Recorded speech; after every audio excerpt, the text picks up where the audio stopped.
சிம்ம ராசியில் பிறந்தவங்களுக்கு உண்டான ஆகஸ்ட் மாத பலன் தானுங்க இந்த பதிவில் நம்ம பார்க்க போகிறோம்.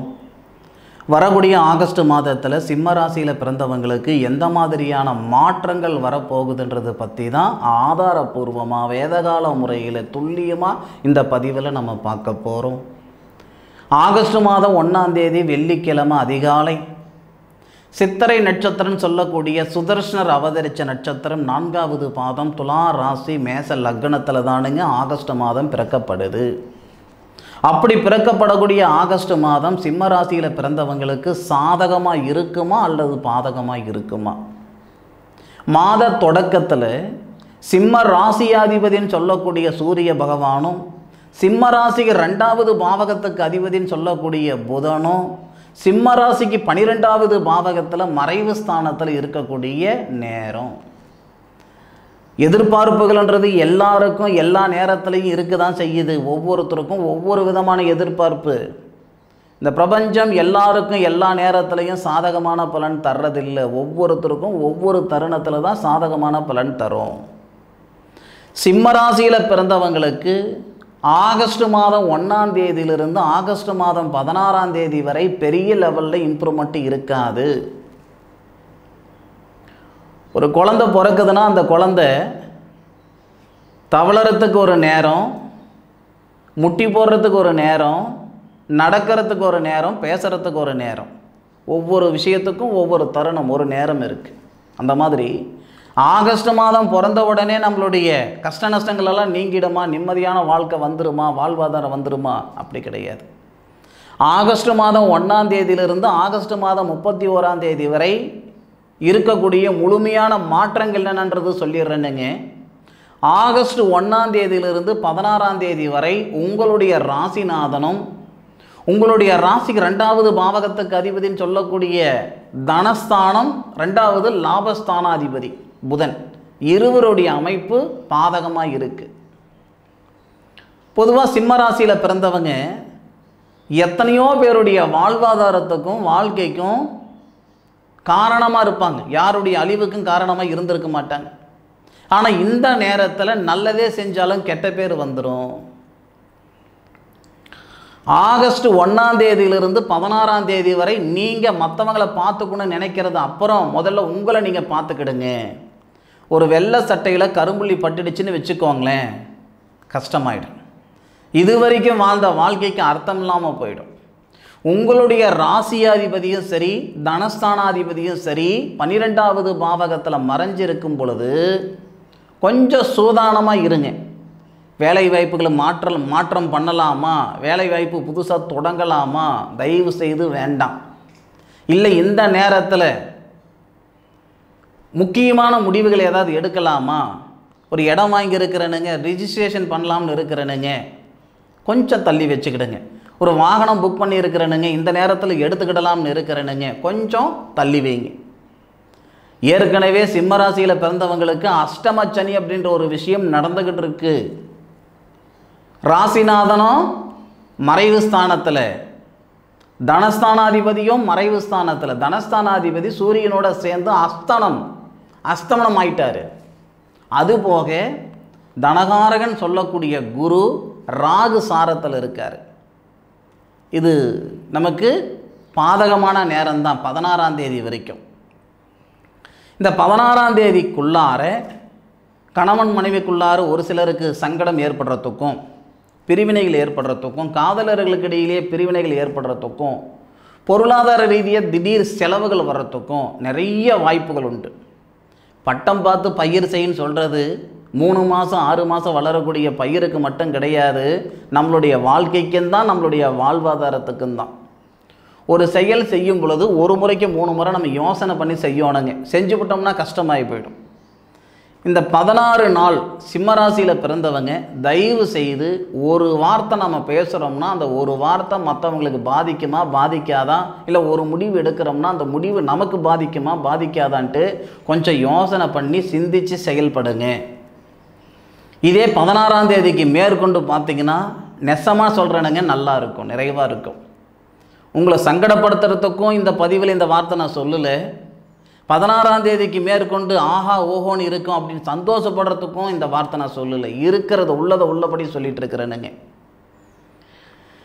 16ஆம் தேதி வரைக்கும் உங்களுடைய ராசிக்கு 3வது பாவகத்தில் செவ்வாய், சுபஸ்தானாதிபதினு சொல்லக்கூடிய செவ்வாய் 2வது பாவகத்தில் இருப்பார். சுபஸ்தானாதிபதி 2வது பாவகத்தில் சனியுடைய பார்வையில் இருப்பார். ஒரு இடம் வச்சிருக்கிறோம், பொருளாதாரத்தில் நமக்கு பிரச்சனை கொடுத்துக்கிட்டு இருக்குது, கடன் பிரச்சனை இருக்குது, இதனால் இந்த இடம் விற்றுப்படலாமான்னு நினச்சிங்கன்னா இந்த 16 நாளில் பட்டுன்னு விற்று போயிடுவீங்க. ராத்திரி தான் யோசனை பண்ணியிருப்பீங்க, இடத்த விற்றுப்படலாம், வீட்டை விற்றுப்படலாம் அப்படின்னு ராத்திரி தான் யோசனை பண்ணியிருப்பீங்க. விடியறதுக்கு முன்னாடியே ஆள் வந்து உக்காந்துருப்பாங்க. ஏன்டா கொடுத்தோம் எதுக்குடா கொடுத்தோன்ற அளவுக்கு தெரியாமல் போயிடுது. ரொம்ப சங்கடப்படுற மாதிரி ஆகிடும். சிந்திச்சு தயவு செய்து செயல்படுங்க. இது வரைக்கும் உங்களுடைய வாழ்க்கைக்கும் வாழ்வாதாரத்துக்கும் இவங்க காரணம், இவங்க சப்போர்ட் பண்ணாங்க, அவங்க சப்போர்ட் பண்ணாங்க, சொந்த தகப்பனுடைய சப்போர்ட்டை எதிர்பார்க்காத ஆட்கள் தான் இந்த சிம்ம ராசியில் பிறந்தவங்க. சிம்ம ராசியில் நீங்கள் ஆணாக இருந்தாலும் சரி பெண்ணாக இருந்தாலும் சரி, இது வரைக்கும் நீங்களாக கையை ஊனி கரணம் போட்டு தான் மேலே வந்திருந்திருப்பீங்க. இந்த பிரபஞ்சம் ஒரு 16 நாட்கள் உங்களுக்கு பாதகமாக இருக்குது. சிந்தித்து செயல்படுங்க. அதுபோக சரியாக 16ஆம் தேதி உங்களுடைய ராசிக்கு சூரியன் வராரு. வேறு யாருக்குமே இல்லாத பிராத்தம் சிம்ம ராசியில் பிறந்தவங்களுக்கு உண்டு. அப்படி என்ன சார் பிராத்தம்? ராசிநாதனே சூரியன் உங்களுடைய ராசிக்கு வரவர். உங்களுடைய ராசியில் முதல் நட்சத்திரம் சொல்லக்கூடிய கேது பகவானுடைய சாரத்துக்கு வராரு, மகம் நட்சத்திரத்துக்கு வராரு. கேது பகவான் உங்கள் ராசியில் இருக்கிறாரு.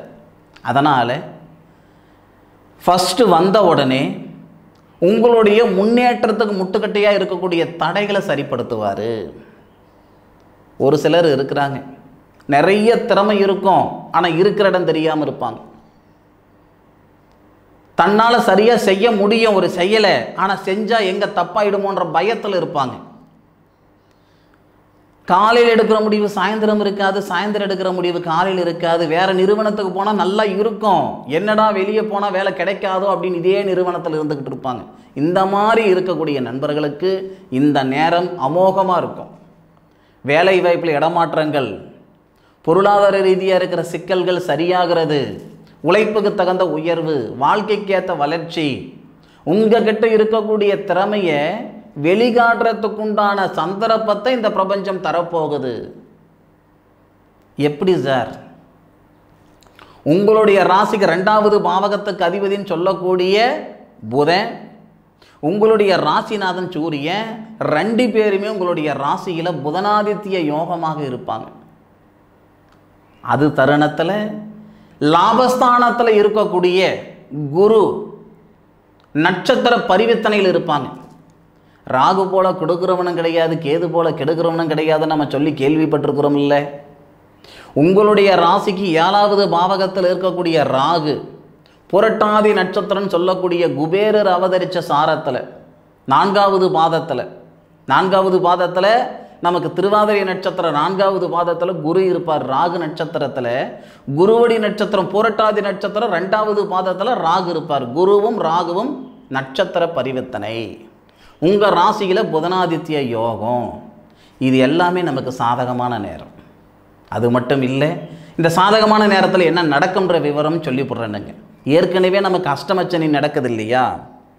அஷ்டமச்சனி சனி பகவான் நமக்கு வக்கரத்தில் இருக்கிறார், வக்கரகதியில் இருக்கிறார். இந்த வாகனத்தில் இன்வெஸ்ட்மெண்ட் பண்ணுறது விட்டுப்புட்டு ஒரு வீடு வாசல் ஆல்ட்ரேஷன் பண்ணுறது, புதுப்பிக்கிறது, இல்லை வீடு வாசல் வாங்கிறது, கடனை பட்டாவது ஒரு வீடு வாசல் வாங்கிறது, ஒரு மனம் வாங்கிறது, இடம் வாங்கிறது, இந்த மாதிரியான சுப விரய செலவுகள் செய்யலாம். திருமணத்தில் இருக்கிற தடைகளை சரிப்படுத்த போகுது இந்த நேரம். அப்போ திருமணத்தில் இருக்கக்கூடிய தடைகள் நீங்குதுன்னா திருமண ஏற்பாடுகள் செஞ்சுக்கிடலாம்.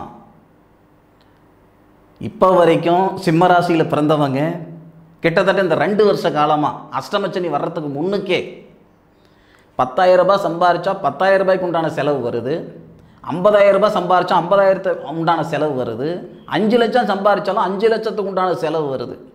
கிட்டத்தட்ட இந்த 2 வருட காலமாக நீங்கள் அதிகமாக மீட் பண்ணுறது இந்த விஷயத்தை தான். என்னையா இது எம்புட்டு சம்பாரிச்சாலும் நமக்கு பத்த மாட்டேங்குது, அதுக்குண்டான செலவு வந்துக்கிட்டு இருக்குதே அப்படின்ற ஒரு யோசனைகள் சிம்மராசியில் பிறந்தவங்களுக்கு வெகு பேருக்கு வரும், நிறைய பேருக்கு இருக்கும். ஆனால் இந்த நேரம் அப்படின்றது குரு மங்கள யோகம்னு சொல்லுவாங்க. குருவுடைய பார்வையும் செவ்வாவுடைய பார்வையும் உங்களுடைய ராசிக்கு 5வது பாவகன் சொல்லக்கூடிய அந்த புத்திரஸ்தானம் பூர்வீகஸ்தானத்தை பார்க்கிறது. உண்மையிலேயே நிறைவான நேரம். அப்போ நமக்கு ஆகஸ்ட் மாதம் 16ஆம் தேதிக்கு மேற்கொண்டு இந்த காலகட்டத்துக்காக தான் இத்தனை நாள் நான் காத்திருந்தேனா, இந்த காலகட்டம் அனுபவிக்கிறதுக்காக தான் இவ்வளோ சங்கடங்கள் இவ்வளோ சஞ்சலங்கள் நான் பட்டனா அப்படின்ட்டு நீங்கள் உணர்கிற அளவுக்கு இருக்கும். அதில் மாற்று கருத்து இல்லை. நம்ம செய்கிற முக்கால்வாசி தப்பு என்னன்னா, நினச்சதை நினச்ச நேரத்தில் செயல்படுத்தணுன்றது. ஒரு பிரசவத்தில் ஒரே நேரத்தில் பிறக்கக்கூடிய பிள்ளைகள் இருவரும் ஒரு மாதிரி இருந்தாலும் எண்ணம் சிந்தனை புத்தி வெவ்வேறு மாதிரி இருக்குது. ஒருத்தருக்கு 27 வயசில் கல்யாணம் ஆகும், ஒருத்தருக்கு 30 வயசில் கல்யாணம் ஆகும். ஒருத்தருக்கு டாக்டருக்கு படிச்சிருப்பாங்க, இன்னொருத்தர் இன்ஜினியரிங் படிச்சிருப்பாங்க. ஏன் ஒருத்தர் படிச்சிருக்கவே மாட்டான். அப்போது ஒரே நேரத்தில் பிறந்தாலும் விதி அப்படின்றது வெவ்வேறு. 2 பேருக்கும் ஒரு விதி கிடையாது, 2 பேருக்கு 2 விதமான விதி. ஒரு ராசியில் பிறந்த எல்லாருக்குமே ஒரே மாதிரியான பலன் வரும்னு சத்தியமாக நினைக்காதீங்க, அது சும்மா ஏமாத்துற வேலை. நான் கூட உங்கள் ராசிக்குண்டான பலன் தான் சொல்கிறேனே தவிர உங்களுக்குண்டான பலன் இதுதான் அப்படின்னு தீர்மானமாக சொல்லிட முடியாது. இந்த கிரக அமைப்பு இப்படி இருக்குது, இதனால் இந்த மாதிரி பலன் வர்றதுக்கு வாய்ப்புகள் உண்டு. உங்களுடைய சுய ஜாதகமாக இருந்தால் இதுதான் நடக்கும் எழுதி வச்சுக்கோங்க அப்படின்னு சொல்லிவிடலாம். சுய ஜாதகத்தை எந்த ஜோசிகாரனும் பார்க்கல, எல்லாமே கோட்சார பலன் தான் சொல்கிறாங்க. ஆனாலும் இந்த கிரக அமைப்புகள் சாதகமாக இருக்கிற பட்சத்தில் வரக்கூடிய ஆகஸ்ட் மாதம் 16ஆம் தேதிக்கு மேற்கொண்டு உங்களுடைய பஞ்சம் தீர்ந்து போயிடும். புத்திர பாக்கியத்தில் இருக்கிற சங்கடங்கள் எல்லாம் சரியாகிறதுக்கான நேரத்தை வரக்கூடிய ஆகஸ்ட் மாதம் 16ஆம் தேதிக்கு மேற்கொண்டு ஏற்படுத்தும். 10 வருஷம் ஆகுதுங்க, 12 வருஷம் ஆகுதுங்க, குழந்தை பாக்கியம் இல்லைங்க. நாங்களும் யார் என்னென்ன சொல்கிறாங்களோ எல்லா பரிகாரங்களும் செஞ்சு புட்டணுங்க. பார்க்காத வைத்தியம் இல்லைங்க, போகாத கோவில் குளம் இல்லைங்க, கேட்ட ஜோசியமெல்லாம் பொய்யாகி போச்சு, செலவழித்த காசெல்லாம் செம்பாகி போச்சு, கும்பிட்ட சாமியே கல்லாகி போச்சு சாமின்னு சங்கடப்பட்டு இருக்கிற சிம்மராசியில் பிறந்தவங்களுக்கு வரக்கூடிய ஆகஸ்ட் 16ஆம் தேதி புத்திரஸ்தானாதிபதினு சொல்லக்கூடிய குரு, புத்திரக்காரகன் சொல்லக்கூடிய குரு, செவ்வா சுபஸ்தானாதிபதி இருவருடைய பார்வையும் உங்களுடைய ராசிக்கு 5வது பாவகத்தில் படக்கூடிய சூழலில் நிச்சயமாக சொல்கிறேனுங்க புத்திரபாக்கியம் ஏற்படும். ஒரு சில நல்ல விஷயங்களெல்லாம் ஏற்படுங்க. அதுவும் 22ஆம் தேதி அல்லது 23ஆம் தேதி, 2 ஒரு நாள் 22 அல்லது 23 இந்த தேதியில் உத்தியோக உயர்வு ஏற்படும். ஒரு சிலருக்கு வெளிநாடு போகிறதுக்கான பிராப்தம் கொடுக்கும். நான் ஐடியில் வேலை செய்துக்கிட்டு இருக்கிறேனுங்க, இணையதளத்தில் வேலை செய்துக்கிட்டு இருக்கிறேனுங்க, இந்த மாதிரி இருக்கக்கூடிய நண்பர்களுக்கு திடீர் திருப்பம் ஏற்படும். அதுபோக மன வாழ்க்கைக்காக ரொம்ப சிரமப்பட்டுட்டு இருக்கிறேனுங்க, இது வரைக்கும் எனக்கு செட் ஆகலைன்னா உங்களுடைய ராசிநாதன் சொல்லக்கூடிய சூரியனும் 2வது குரு பகவானும் இருவருடைய பார்வையும் உங்களுடைய ராசிக்கு 7வது பாவகத்தில் ஏற்படும். அதனால் அந்த திருமணம் போன்ற விஷயத்தில் இருக்கக்கூடிய தடைகளை சரிப்படுத்தும். சிம்மராசியில் பிறந்தவங்களுக்கு வரக்கூடிய ஆகஸ்ட் மாதத்தில் ஒரு மிகப்பெரிய திருப்புமுனை ஏற்படும்ன்றதில் மாற்று கருத்து இல்லை. அனுபவித்து சொல்லுங்கள், ஆராய்ஞ்சு நான் பலன் சொல்லியிருக்கேன், அனுபவித்து சொல்லுங்கள் நடந்ததா அல்லது நடக்கலையான்ட்டு. இன்னொரு விவரம், நடக்கக்கூடிய பலன்கள் தெரிஞ்சுக்கிடணுன்ற ஆசை நிறைய பேருக்கு இருக்கும். வேறு எந்த வகையிலையும் நமக்கு நடக்கக்கூடிய விவரங்களை தெரிஞ்சுக்கிட முடியாது. அதனால தான் நம்ம முன்னோர்கள் பேனா பேப்பரை கண்டுபிடிக்கிறதுக்கு முன்னாடியே சித்தர்கள் வாழ்ந்த காலகட்டத்திலேயே, ஏன் தெய்வ தேவதைகள் கூட இந்த ஜோதிடம் அப்படின்ற ஒரு விஷயத்தில் தான் நம்மளுடைய எதிர்காலத்தை தெரிஞ்சுக்கிட முடியும். வேறு எந்த விஷயத்துலையும் தெரிஞ்சுக்கிட முடியாது. பேனா பேப்பர் கண்டுபிடிக்கிறதுக்கு முன்னாடி ஓலைச்சுவடியில் சாதகத்தை எழுதி வச்சுருந்தாங்க. விஞ்ஞானம் ஆராய்ச்சி அறிவியல் என்ன தான் வளர்ந்தாலும் நம்மளுடைய எதிர்காலம், தனிப்பட்ட மனிதனுடைய எதிர்காலம் ஜாதகத்தில் தான் தெரிஞ்சுக்கிட முடியும்ட்டு, அதுக்காகவே உங்களுக்கு நான் வாழ்ந்த வாழ்க்கைக்கு ஒரு அர்த்தம் வேணுன்றதுனால இந்த மாதிரி சாதகம் எழுதி கொடுக்குறேனுங்க, ஜாதக நோட் எழுதி கொடுக்குறேனுங்க. வரக்கூடிய பலன் இதுதான், அசுவினி நட்சத்திரத்தில் ஒரு குழந்தை பிறக்குதுன்னா மேஷ ராசியில் கேது தசையில் பிறக்கிறாங்க. அதுவே கேது தசைக்கு அப்புறம் சுக்கிர தசை வருமே, அதில் என்ன பலன்? சுக்கிர தசைக்கு அப்புறம் நமக்கு சூரிய தசை வருமே, அதுக்கு என்ன பலன்? சூரிய தசைக்கு அப்புறம் சந்திர தசை வருமே, அதுக்கு என்ன பலன்? ஒன்று. சுக்கிரனுடைய தசையில் சுக்கிரனுடைய புத்தி வரும்போது என்ன பலன்? சுக்கிரனுடைய தசையில் சூரிய புத்தி வரும்போது என்ன பலன்? 9 தசை, ஒவ்வொரு தசையிலையும் 9 புத்தி, ஒரு புத்தியிலையும் 9 சாரம். இது எல்லாமே இந்த ஜாதகத்தில் எழுதியிருப்பேனுங்க. உங்களுக்கு என்ன வயசு ஆகுது அந்த வயசுக்கு உண்டான பலன், உங்களுக்கு என்ன தசை நடக்குது அந்த தசைக்கு உண்டான பலன், உங்களுக்கு என்ன புத்தி நடக்குது அந்த புத்திக்கு உண்டான பலன். ஒரு தசை எந்த வயசில் ஆரம்பித்து எப்போ முடியுது, ஒரு புத்தி எப்போ ஆரம்பித்து எப்போ முடியுது, இன்றைக்கி கோட்சார ரீதியாக கிரக அமைப்புகள் எப்படி, இது எல்லாமே பேஸ் பண்ணி இந்த மாதிரி ஒரு சாதக நோட்டு எழுதி கொடுக்குறேனுங்க. இது அனுபவித்த பலன் தெரிஞ்சுக்கிறதுக்கு இல்லை, சாப்பிட்ட சாப்பாட்டுக்கு ஊறுகாய் தேடுறதுக்கு இல்லை, சாப்பிட போகிற சாப்பாட்டுக்கு ஊறுகாய் தேடுறது, அனுபவிக்க போகிற பலன் இதுதான் எழுதி கொடுக்கறது. இதுதான் சாதக நோட்டு. இதெல்லாம் எங்கள் தாத்தாரு காலத்தில் இருந்ததுங்க. இன்றைக்கி இந்த மாதிரி செய்கிறதுக்கு யாருக்கும் உடம்பு விளைகிறது இல்லை, எல்லாமே மணி மோட்டிவ் ஆகிப்போச்சு. 1% கூட வியாபார ரீதியாக இது இல்லை. வியாபார ரீதியாக இருந்தால் இம்மா பெருசாக பெயிண்டிங் கொடுக்க மாட்டேன், 90 GSM பேப்பர் இந்த மாதிரி தர மாட்டேனுங்க. நான் காசு வாங்காமல் சும்மா கொடுக்க போகிறது இல்லை. ஆனாலும் நீங்கள் கொடுக்குற பணத்துக்கு 1000 மடங்கு பிரயோஜனமாக இருக்கும் இது. சரிங்களா? அதனால் இந்த மாதிரி சாதகம் வேணும்னா நம்மளுடைய ஜோதிட நிலையத்தில் இந்த மாதிரி சாதக புத்தகம் எழுதி கொடுக்குறேனுங்க, பயன்படுத்திக்கோங்க. பிறந்த தேதி, நேரம், பேர், அப்பா பேர், அம்மா பேர், வீட்டு அட்ரஸு கொடுத்தா இந்த சாதக நோட்டு எழுதி உங்களுக்கு கொரியர் பண்ணிவிடுவோனுங்க. சரிங்களா? கொரியர் காஸ்ட்டு கூட கிடையாது. சரிங்களா? இதுதான் விஷயம், பார்த்துக்கோங்க. மீண்டும் சிம்மராசி நண்பர்களே, அடுத்த ஒரு அற்புதமான பதிவில் சந்திக்கும் வரை உங்களிடமிருந்து விடைபெறுவது உங்கள் வீட்டு ஜோதிட நண்பனான மா காளிதாஸ் மணிகண்டன். திருச்சிற்றம்பலம். வாழ்க வையகம், வாழ்க வளமுடன்.